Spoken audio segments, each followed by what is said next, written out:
500. But my whole deal was I can't stand rudeness. I can't stand people who give workers shit. I wouldn't give a waiter or waitress shit, for instance, unless they actually spit in my food in front of me. As a working person, and I assumed everyone else hated it as much as I do. And so in a casino, people are shit-faced, and they'd give you shit. And a typical exchange with me would be something like I'd walk by some guy, and he'd go, "Hey, Stretch, your fucking machines don't pay." And I go, "Hey, loser, who gives a shit?" And the thing is, in a casino, this is my theory, they were so used to being comped and being given free drinks and everybody catering to them that this idea that this 6'6" rooster would walk around and tell them to fuck off, they just, they just somehow couldn't process it. So I started to find that I enjoyed giving drunks shit.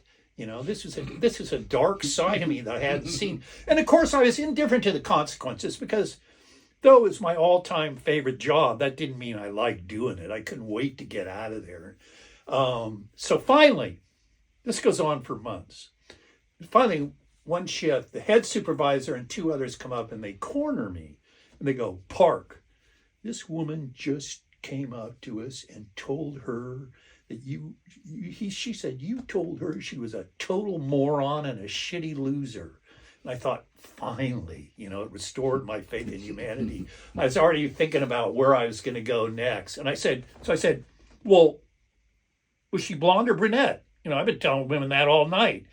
And these three guys look at me and then they break out laughing. They say, "Oh, Park, we knew she was just drunk. We knew that you of all people wouldn't talk to people like that." So I was foiled again. And I tried to avoid customers.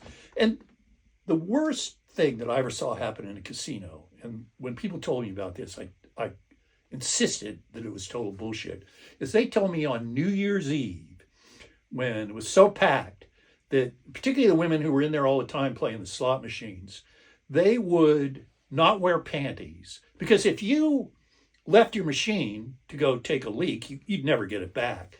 So they wouldn't wear panties and they'd hunch over where they were and piss on the carpet. No. And I said, "Come on." I said, "I've seen a lot of shit. I've never seen anything like that." So New Year's Eve happens and I sort of forgot about it. It's 4 a.m. And I noticed, what was that smell? I was thinking, what was that smell? And one of the change girls came up to me and she said, "Have you walked down that aisle where the high pay and slots were?"